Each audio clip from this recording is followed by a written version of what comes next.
Thuolo machielo kendo nyakora mogi weche manyien mag Oimore koro donjo ni kamora mora ma intie. Ageno ni riyo makare ber koda chakruok nyaka giko mag weche manyien ma wan godo odhiambo ma kawuono koting'o mago mag nyasi mar Jamhuri Day manotimore odiechieng' ma kawuono tarik 12 dwe mar 12 2022. Nyinga en George Bati. Mokwongo thul weche. We're going to launch the construction of 160,000 additional houses across the Republic in our quest to ensure that we have 200,000 houses. Jatend Kenya William Ruto ne otelo ne oganda jo Kenya hingo nyasi mar 59 mar Jamhuri. Nyasi ma otiyogo elero mise ma sirikande gero e lony manyasani. We are members of parliament. 7 plus senator plus women rep. Wako wapi jamani? Jaod bura ma Kisumu East Shakil Shabir oseyo jotelo moyier Kisumu kumsikore mchopo e romo mag galamoro mag piny owacho. Spika mar od bura mamalo Moses Wetangula koro keto ting' ne komiti mag od bura mondo mi onon paro manyocha ne ochwal gi jatend Kenya William Ruto mag dwaro lokruok e pend chike moko maturka.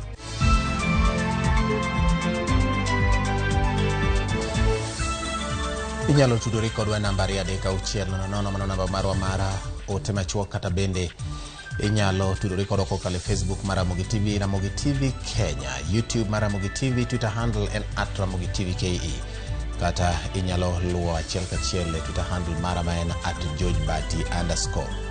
Jaloko marwa iluongo ni Elizabeth Otieno. Machiegni jatend piny Kenya William Ruto oyango chenro ma piny owacho mar Kenya Kwanza nigo mar bero piny Kenya kendo bero ngima jodak mapacho ka.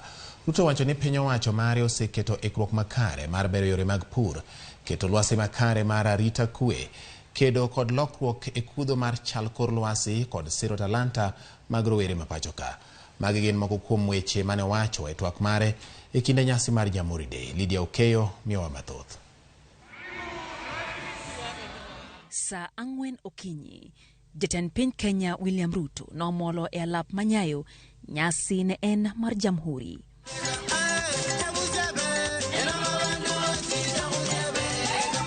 Nyasi manokelo kanyakla oganda jo Kenya kod jotelo mopogore opogore mapachoka kod mago mawelo moya e pinje maoko. Jatend piny Kenya no parone oganda jo Kenya mondo kik wigi wil gi sinani mane thuondi mag piny Kenya keto manomiyo piny Kenya oyudo loch. Ruto wacho ni piny owacho keto sinani mari darita kwe pachoka kabendo po ahinya obila kod jolweny mosechiwore neno ni kwe obede pachoka e nyate gwenge ma osebedo gi tulo kod kuo mar jamni. There is now consensus that a new policing paradigm is at hand, and it is possible to achieve a high level of security for our citizens and also observe their rights and freedoms to the greatest extent. Jatelo no singo ni piny owacho mare geto medo yuto mag mwandu mag puothe kaka chiel kuom yore mag bero ngima jo Kenya kosingo kitayanga yore manyasani mag pur. We are now in the process of working with the private sector to ensure that we import 300,000 metric tons of fertilizer for the planting season that is going to come from January going into April. We are going to import 10 million bags of different assorted types of food, including maize, so that we can close the gap temporarily because of the harvest that in this year's agricultural season. Eseche malokruok e chal mar kolwasi medo kelo midhiere e piny mangima. Ruto singo tiyo kod migawo marango weche mag bunge e duogo lwasi makare pachoka kokalo kuom pith mar yien. We will ensure that we build our 15 billion tree cover to be planted around the country. We will build it from the bottom up. And we have agreed with the governor that beginning January, we are going to hire 11,000 young people to create the army that will green our city, those that were working under the old program of Kazi Mtaani.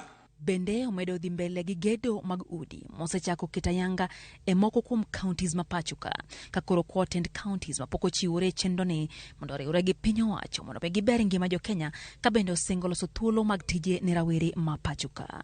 Sure that we have 200 development program that will see national government work with county governments to invest heavily in youth football.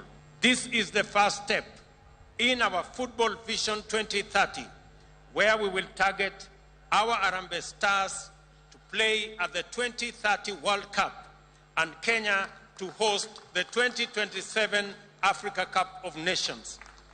Together, let us build Kenyan football. Moko kuom singo manochiw gi jatend piny Kenya William Ruto osechopo kare.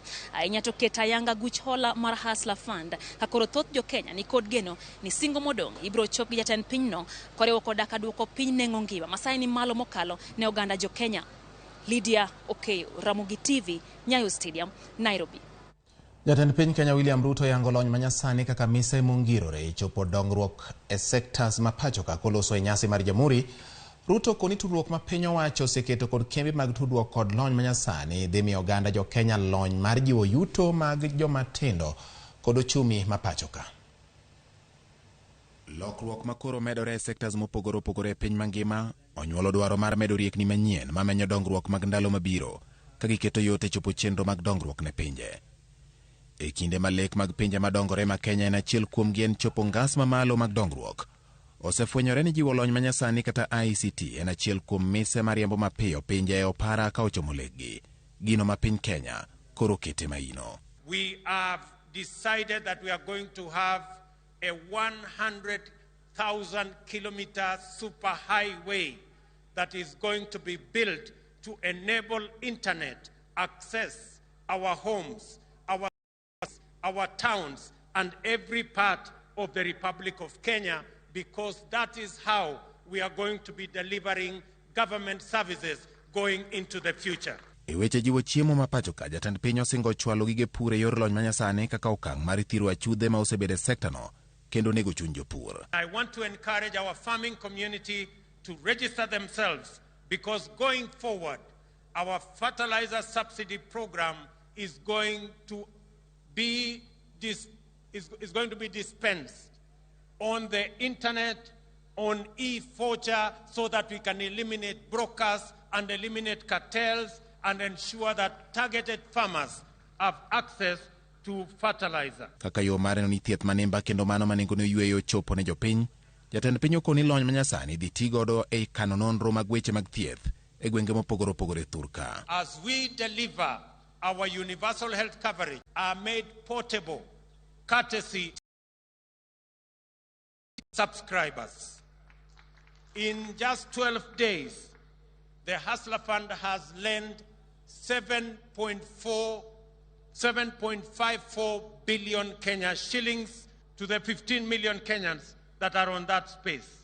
And let me also say that the Hustler Fund has accumulated savings of close to 400 million shillings in just 12 days.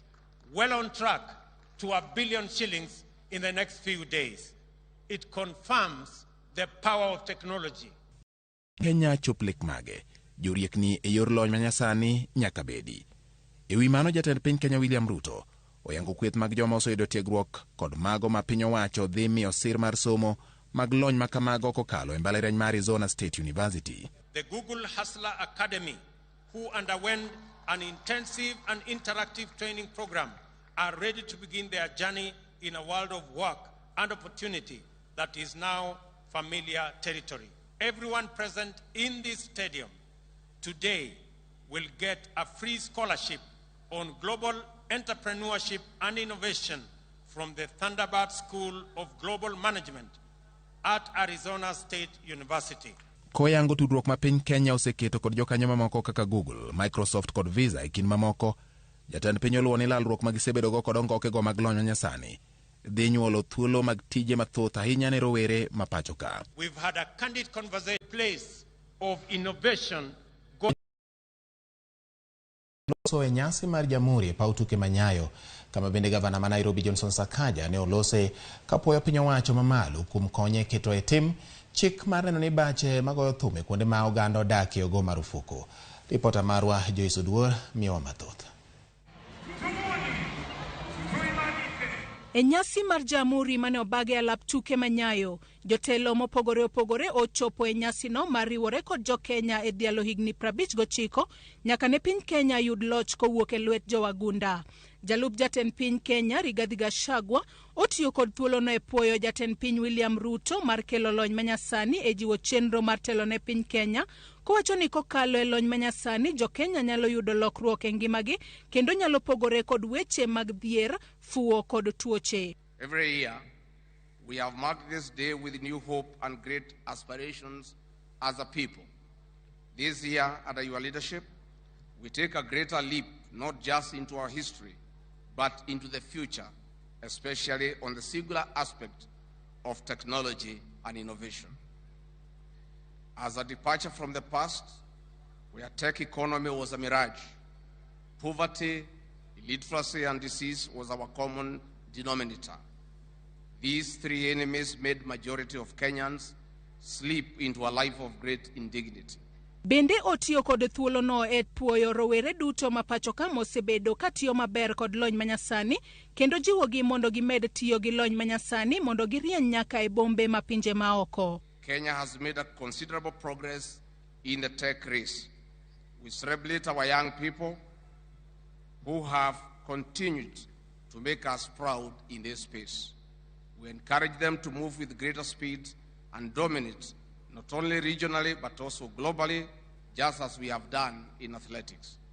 This is a great tool towards human liberation. E twak mare bende owacho ni lek margi kaka sirikal mar Kenya Kwanza en neno ni jo Kenya oyudo pok maromre, ahinya to kokalo e nyithindo yudo somo maber, chiemo, thieth makare, pi maler mar modho e kin mamoko.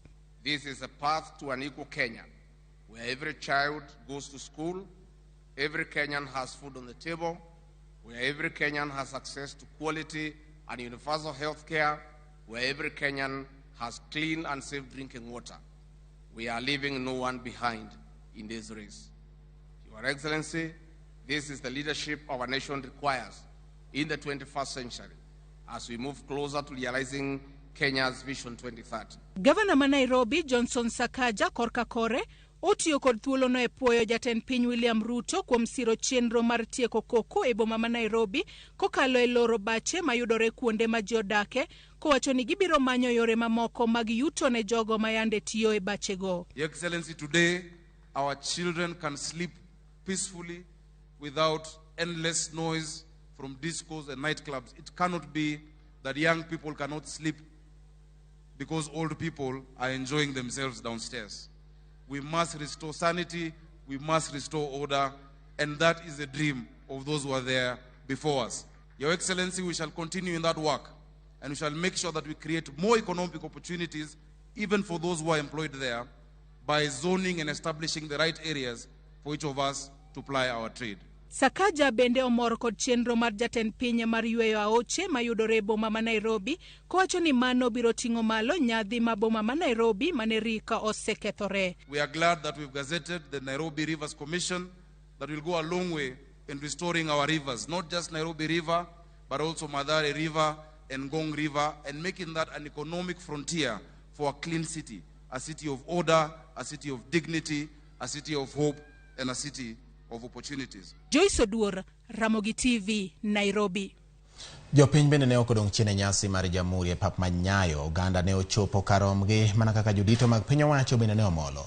Tuke, nyisruok mag jolweny kod kit lwasi mane ni alap mar tuke manyayo pod en rapar ne jogo mane ochopo kod mago mane luwo chenrono achiel kachiel e televisen. Jafwambo marwa Walter Nyambaga ne ochopo Nyayo kendo koro lero kaka weche ne chalo. E alap mar tuke manyayo stadium, oganda donjo moro bang' moro, nyithindo, mine kod jodongo chopo kendo gikawo bet mos. Mikai Sara Cheriot, ma en min jatend piny bende molo komako twech, ogute nyiso luor mar ng'ama maro. Jotelo bende ochopo kendo gibilo wach e kinde ma jomiel e timo rako ka githicho hiuge kod lewni mag ohiwe. Jopiny moyworo ni kod geno mar neno ni sirikal oreso sekta mopogore opogore kendo nyayo dongruok. Nakwa sirikal ni ka giyie wach mar education system mar CBC chande ok ne girango kar children with disability. Lazima kawuono ni wamor goto ogediny kanyakla kod wuor moro ma orengo fadhore kiyango jamuri e kendo de juso. To kiparo ni higa oniang' to rang kito tenga ma inyoso e sama soda lenyo fuokgi.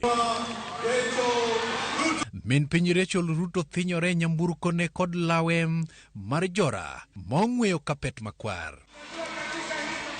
Kapok odeko, apiko mamilo mach magotit mach pilore, jatend piny pilore kendo donje gache moyedhne kaka jatend piny. Ong'aw lwete kendo fwayo ne oganda ka obwonjo. Ruto chung' tikli ng'ew machalo altar. Jodito mag lweny nyono kode e kagirango parade madhano thalie. Jolweny onime ogute magen, moko seso tiendegen e kod ligangla kanyiso lony. E tielo weyo lo, e chong ting'ore kendo lum winjo matek. Sarut ni malo kendo ben ywak. Onge ng'itni. Lweny kalo kod kalapapla mar lweny man kod lony mar go kathirathire kor boche kendo wasigu koyo ng'waso. Tuke bende ne okowe chien ka jang'wech mar aere Teti Ferdinand Omanyala gola puth njiri ka jomiji nyiero miyo dhano thitho lak. Kama tin nono to puth ka ja od bura David Ochieng oywayo gore piem.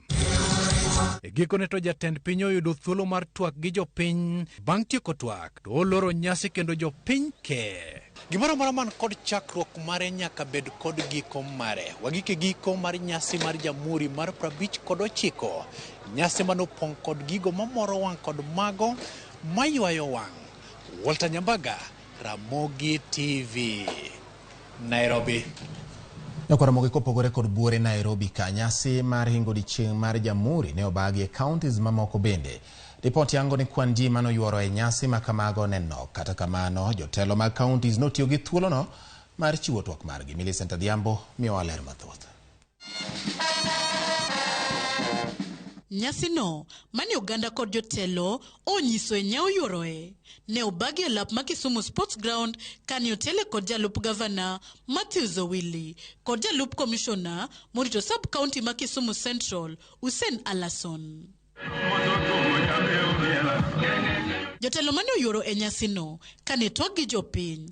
MCA Mamaket Milimani Seth Kanga oseo chik mane maneja maboma ma Kisumu Abala Wanga nokao mar daro Johan Luko nyamburko kata kawuosh kod tuk-tuk ma ok obede lalruok kod jopiny. Wach mane osir kod nyawadgi marelo e ward Sami Onyango. Sana the city management kagi wacho kagi chiego kinyi kawuosh ok dwar kinyi ne mono kudware sito kudware mon kude magiuse gik moko imuko kinyi ne jotuk-tuk ok dwar jotuk-tuk ti ok wadagi mano gimo wacho ni kipenge mar katiba marwa mar 118 wacho wach mar public participation. Sasa watu kawo hapo na ujaongea na sisi kama wana represent au watu. Jalup gavana ma Kisumu Matthew Zowili to kane loso elo gavana Nyong'o olero ni gin kod chenro mar biro neno ni Joan tuk-tuk kod kawuosh obiro yudo lwasi makare mar timo tijgi ma ok oroch yoregi mag yuto. Commissioner ma Kisumu Central to omedo yalo kwe kod kanyakla mar oganda kod jotelo ma alwora no. That will be the last roadside declaration that affects directly the lives of the people of Kisumu. We believe in consultation and public participation, and going forward, that must be observed to the letter. We need to work together as a team. We need cooperation from you. We need information from you so that we can be able to educate completely all those thugs who are disturbing people in Kisumu. Komachielo e county ma Homa Bay. Nyasi mar jamhuri ne obagi skul sekondar ma St. Ambrose e kar chung' od bura ma Homa Bay town kama commissioner ma county no Moses Lilan kod governor Gladys Wanga ne onyiso luoro margi kaluwore gi medruok mar lwenje mag udi kod ocho ratiro mag nyithindo manyiri. Kila asubuhi lazima kuna mtu amepiga mtoto amenajisi msichana, amepiga bibi yake mpaka hata ameua. This cannot be allowed to go on. We must start having a conversation as a people. Let us talk to one another and find amicable ways of sorting out differences between us. To e county Mamigori, County Commissioner Makono, Michael Merumwangi, kane loso, enyasino, mane kwano ganda, mane oyoro, oklombo wang, e alap Mamigori. Kataja siasa, mora mano yier, elemo mpogore bende ne onge. O singo ni, gibrutio kanyakla, kod pinyo wacho mar neno ni, gikelo dongruok ne jodak Makono. We are saying we have issues in our county, we have challenges in our county, we must identify those tasks and challenges, and we must come up with a homegrown solution. Ka county Masiaya, nyasi no mani obagi alap make MTC Masiaya, ne okoyuorie kod Governor James Orengo, gija lupne William Oduol. County Commissioner Makono, Jim Njoka, ka network o ka uthulono mar jiwo oganda go anyato rowere mondo ritre kinde ni ma oganda ochimo sikuku mar Christmas kod mar higa manyien 2023. Your security and that of your children starts with you at home.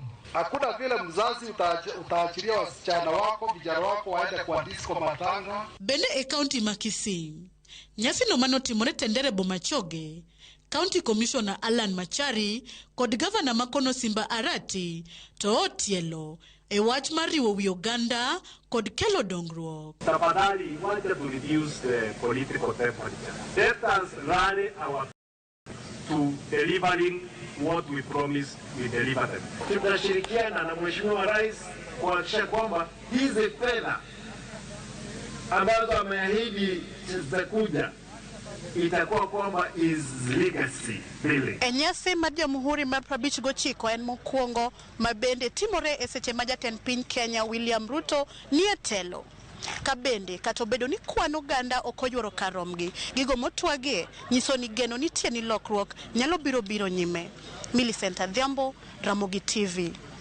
Kapod wan Kisumu kone ni jaod bura ma Kisumu East Shakil Shabir oseyo jotelo makaluo kuom buono chopo e nyasi mag hingo dichienge ma opogore ma Kenya dhialo. Shakil loso e chiwo ranyisi mar nyasi mar Jamhuri manobagi e pacho ka kama thoth jotelo bura ma oyier ne ore mar chopo. I was here at 10 o'clock with one or two people. Wako wapi jamani? Or we lost or we did not vote for this government. It is our government, it is our country, lazima tulete maendeleo hapo. Unafunga huko barabara hawezi kutembea. Na sisi wanafanya kazi ya biashara kuuza hiyo boga unachapa. Hata tuende hata England. Tuk iko pale.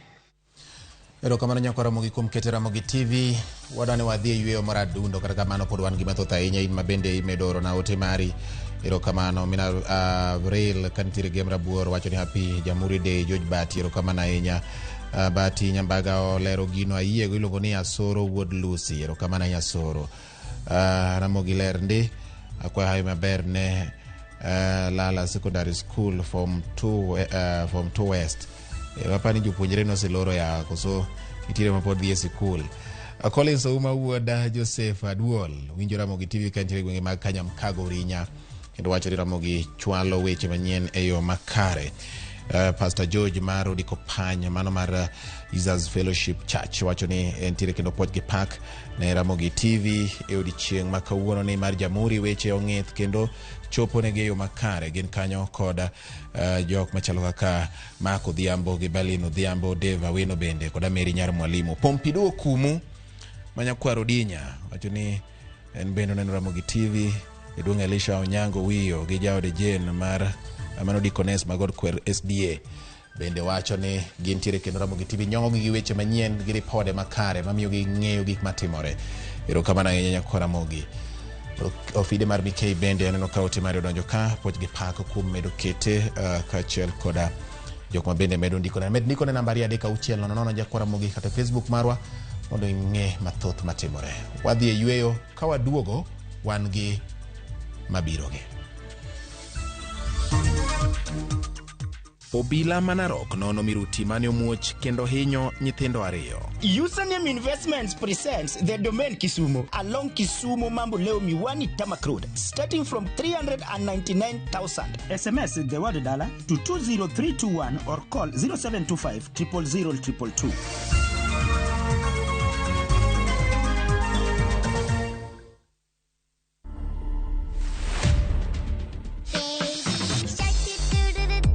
I'm a nursing student at KMTC Kitale. I've always desired to take care of the sick and such kind of a thing. So I think it was inborn. What Robai was doing is a form of a healing process. This is the kind of attitude that we would like to see even for those who have already completed training. Dancing is also very much inborn. The inspiration is just natural. To watch this story and more, download the Citizen Digital app today. Kenya's #1 app, Citizen Digital.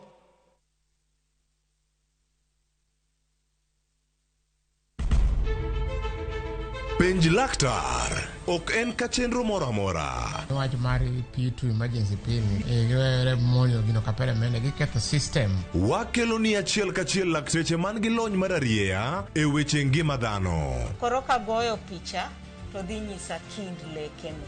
To gipuonji achiel kachiel e weche ngima. Kero malit ne masongo adhia very good. Riuri gi Ruth Otieno wuok tich nyaka tich abich chakre sa 12 odhiambo. Onono tiend weche kowuok kuom laktar. Osomo oteni namba mar SMS en 23600 en page laktar.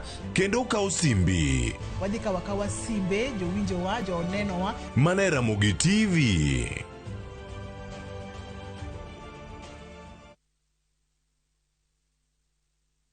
Username Investments presents the domain Kisumu along Kisumu Mambo Leo Miwani Tamak Road starting from 399,000. SMS the word dollar to 20321 or call 0725 000 222.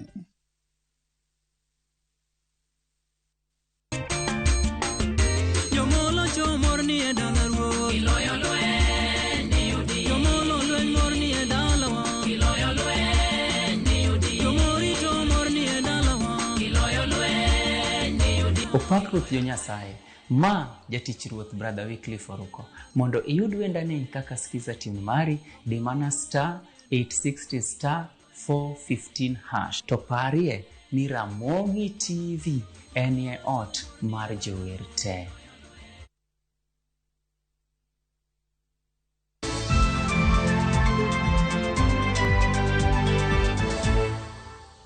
Machiegni kendo nyako Ramogi wadhi nyime gi weche manyien. Alap ma Uhuru Park oyudo sura manyien ma bang' lokruok ma osebedo ka dhi nyime pauno nyaka ne lore chiegni dweche 13 mokalo. Odiechieng' ma kawuono alapno noyawne chenro mar nyisruok mar Nairobi Festival ka bende igeno mar biro kete thuolo ne jopiny mondo dhi nyime tiyo kode.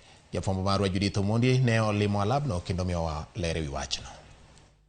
Picha manyien mar chal mar alap ma Uhuru Park ma banka oselore kuom moya higa achiel ka ilose.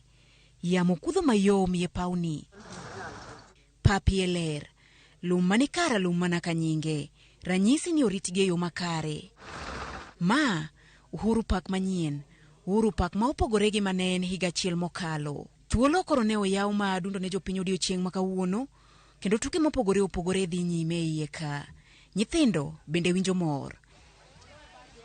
Alapni ne oyaw mondo mitimie nyasi mochakore ayanga odiechieng' makawuono, Nairobi Festival. Nyasi ma omiyo oganda ma Nairobi ochuo wenge gi alap ma Uhuru Park bang' ndalo mathoth. Gavana ma Nairobi Johnson Sakaja mane loso e kinde yawo ayanga nyasi ni. Koni yepo mar alapni en mar yo makojolo kaluwore ni gedo ma osebedo ka dhi nyime pok orumo.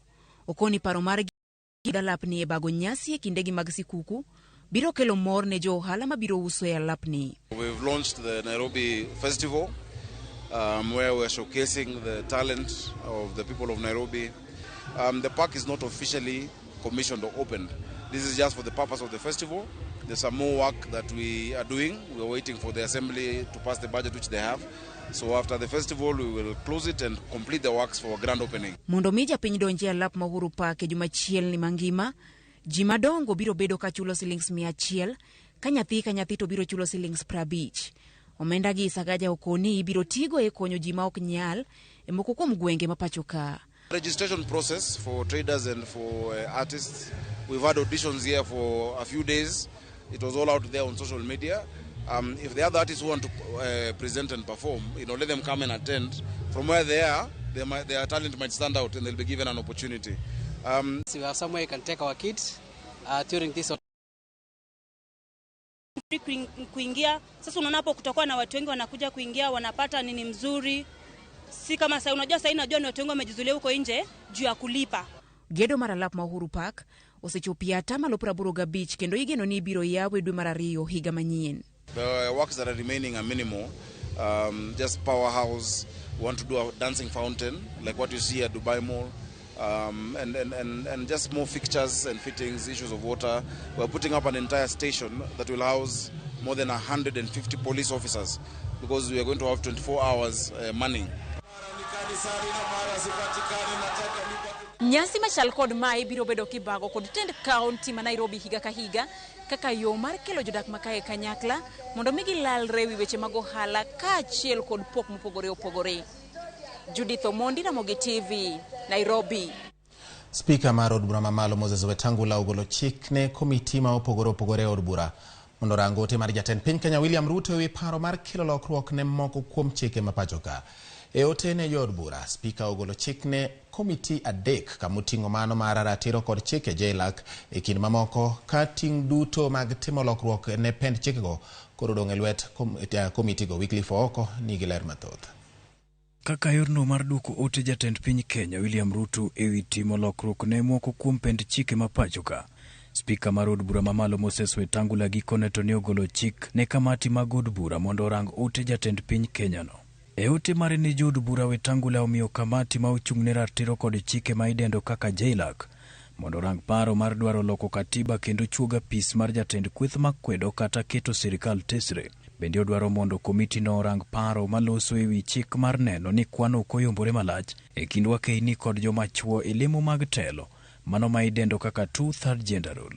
Jatend Kenya William Ruto siro dwaro mar siro aguch omenda mar CDF e katiba to kod keto agulu ne od bura mar Senate mar konyo e tayo chenro mar menyo kaka sirikal tiyo. Agulu mar jiwo dongruok mar mine bende. Ewi mano, Speaker Wetangula bende ogolo chik ne komiti ma kanyakla manywando jod bura mamalo kod mago mag Senate ma otisi kaka ad hoc committee mondo omeny wach keto chike mag agulugo e katiba kokalo e od bura.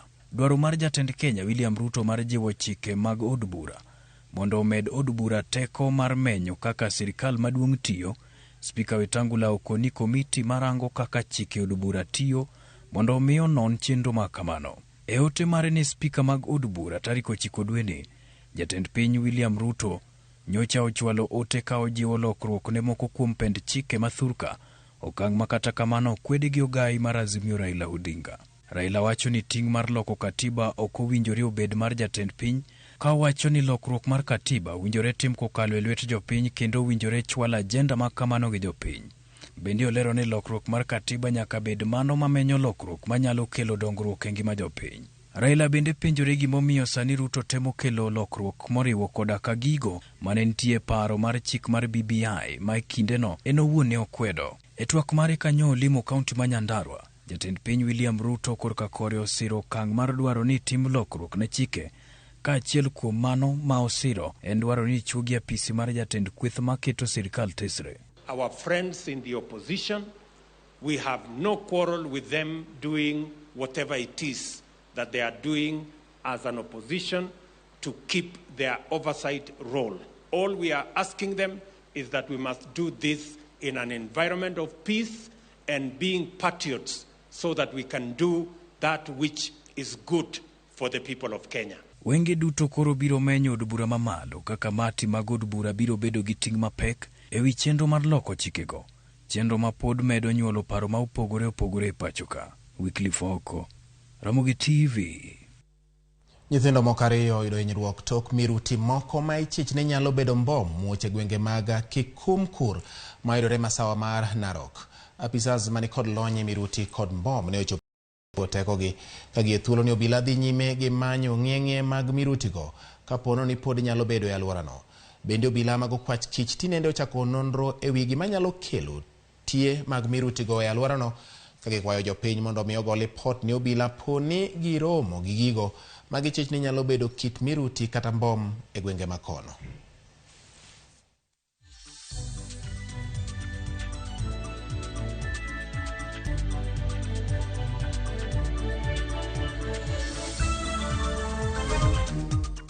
Jotend arita ojiwo weg geche ni owek thoro weyo fungu mag gechegi ne joluok nyamburko.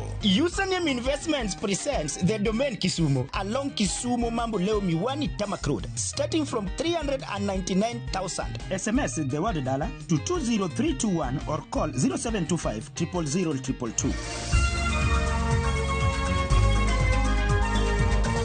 Shiro manyien ne chal ka gima ne an kanyo.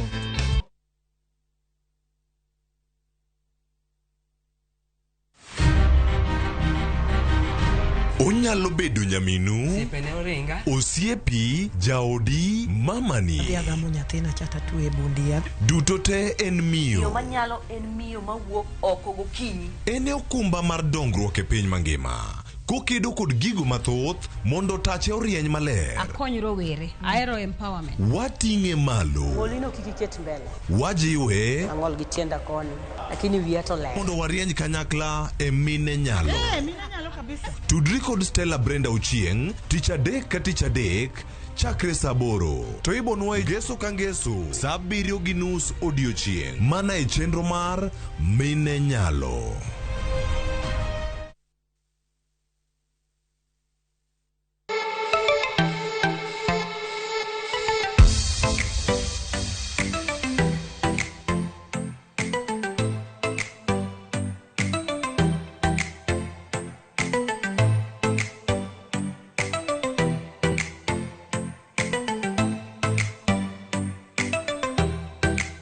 Weka prediction yako sahihi when the odds are still high on who you think will win the World Cup. Ushinde chapa.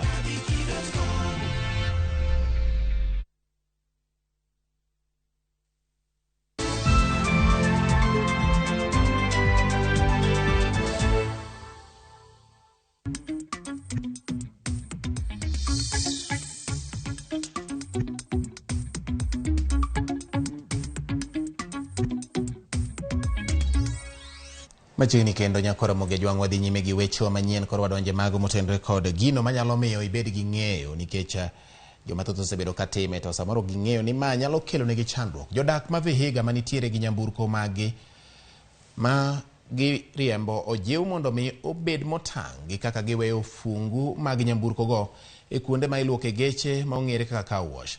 Paro makamano chiw kod komanda mar obila e kaunti no Anthony Kinyua ma oyango ni kuom mathoth mag nyamburko matimore e kaunti no osefwenyore ni timore kokalo e luoko nyamburko.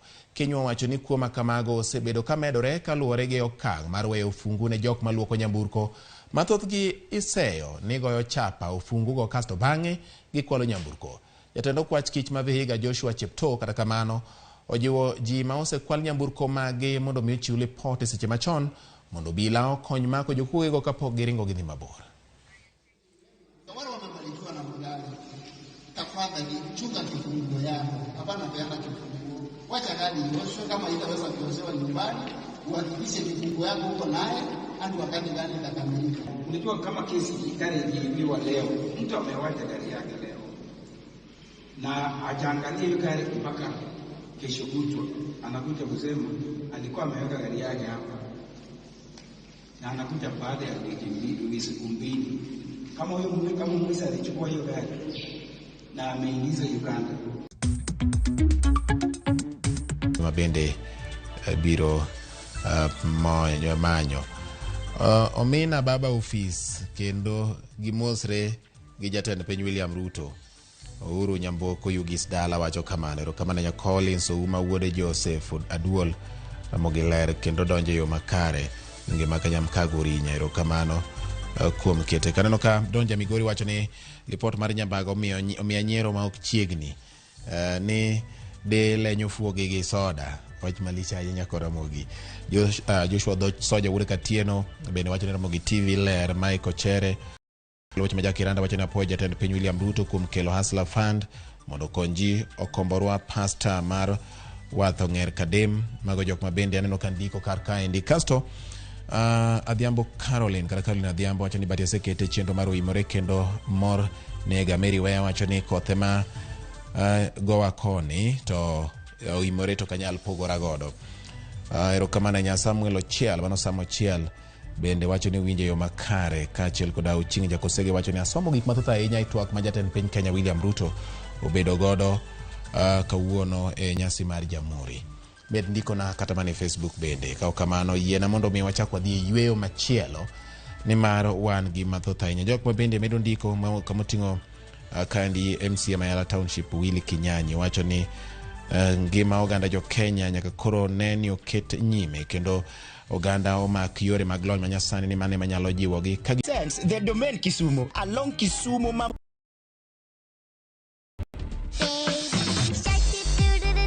I'm a nursing student at KMTC Kitale. I've always desired to take care of the sick and such kind of a thing. So I think it was inborn. What Robai was doing is a form of a healing process. This is the kind of attitude that we would like to see even for those who have already completed training. Dancing is also very much inborn. The inspiration is just natural. To watch this story and more, download the Citizen Digital app today. Kenya's #1 app, Citizen Digital. Twende Maju na View Travel. 5 days Dubai or Zanzibar from $600. 5 days Mauritius from $900. 4 days Seychelles from $1,000. 5 days Malaysia from $1,500. 5 days Thailand holiday from $1,100. 5 days Cape Town from $1,000. And Bali 5 days from $2,200. Call 0703-254-254 or email connect@viewtravel.com. To fly Maju, pop.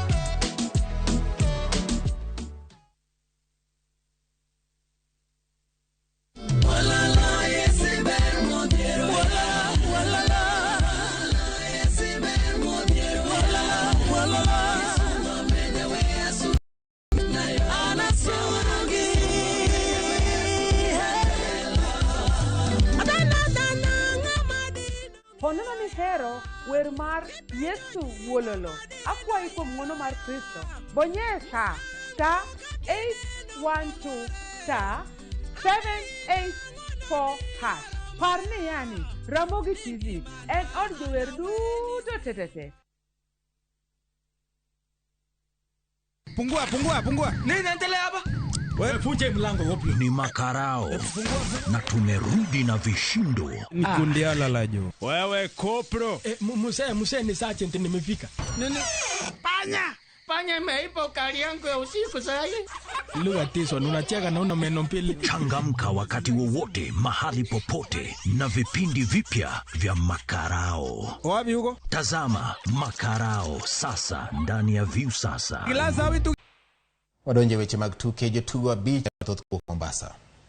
Piem mar taekwondo mane okelo kanyakla jotugo mawuok e kaunti za 19 e pacho ka e Idiane kaunti ma Kwale. Jotugo ma Homa Bay County ne orienye piemno bang' yudo thuolo mar ariyo e kind kaunti za 19 mane joyuoro. Atugo ne Lasel Homa Bay to now win gold medal. Nilipata gold. Jafeth Ngolo en jakom Homa Bay Taekwondo Club mane ochung'ne timbe ariyo magin LaSalle School Taekwondo Academy kaachiel kod Homa Bay Taekwondo Club.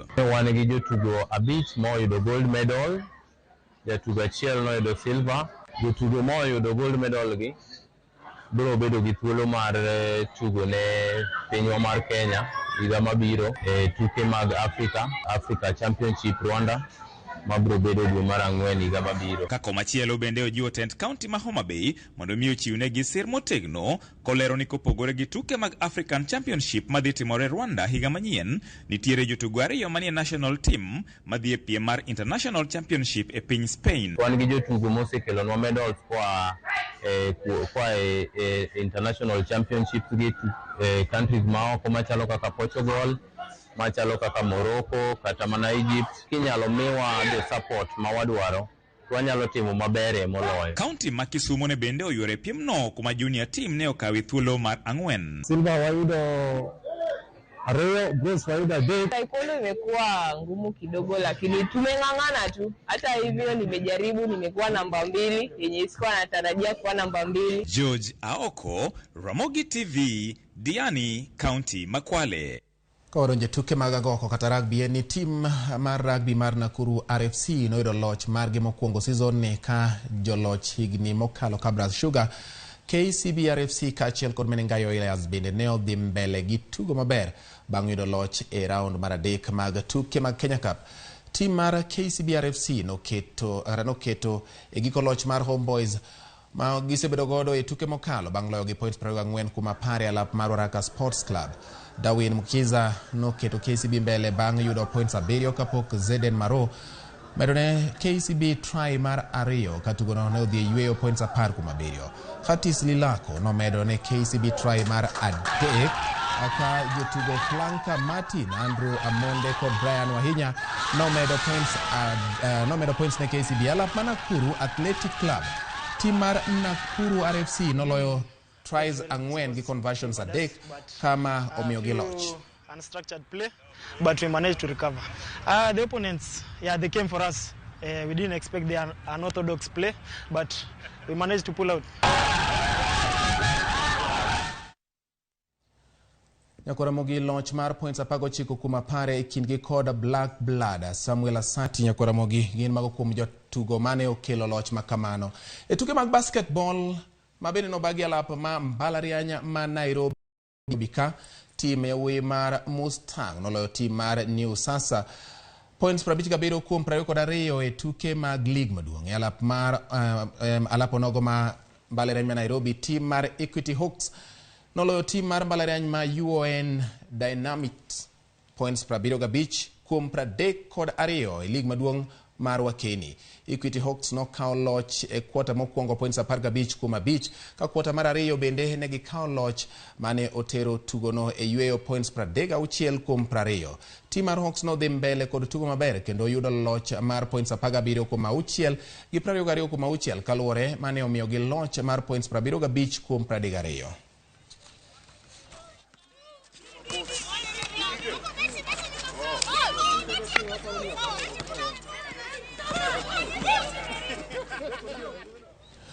Raymond Vos mawuok e piny mar Holland obedo joloch kata noyudo kuma margi bang' jochan tugo ariyo ka jatugo Geoff Bell notieko e thuolo mar 3. Stages have been exciting, a bit rough now and then, but definitely not boring, so very nice. And overall with the guys it has been very competitive till the end and still is. We didn't break any rules, I think, on the last stage, but we were lost and totally unaware of where we were supposed to be going on the second stage of today. So not such a good day, to put it politely. Nakoramogi wadonje mago motende kod tuke mag chess mai goyo kidhiro. Team mar KCB e tuke mag chess onyiso duoko maber tok nyoro team mar Eastland 5-0 e tuke mag finals. KCB koro kao kombe mar tuke go mag Kenya Chess Premier League ma oluore ka giyudo points 43 e nyim team mar Nairobi Academy and Club mano bede thuolo mar ariyo gi points 29. Team mar Jomo Kenyatta University odino e thuolo mogik gi points 27. Manager mar team mar KCB Isaac Babu opuoyo timeno kuom nyiso duoko maber e tukego.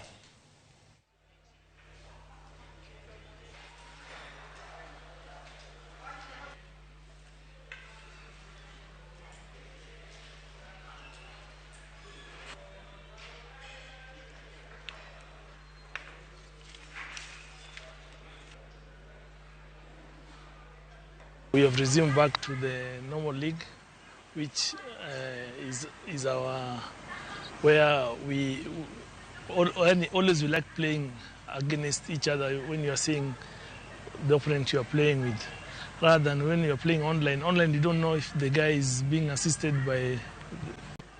We are hoping to retain it next year. Jako kadonjo nyaka sama kuratieki ni mabende ndiko na moro mara nikechi ka thuolo mar mi apachi kotende gi weche manyien ma wakelo ni kendo mano mo asudo godo kodi yodhiambo ni Vin Mpesa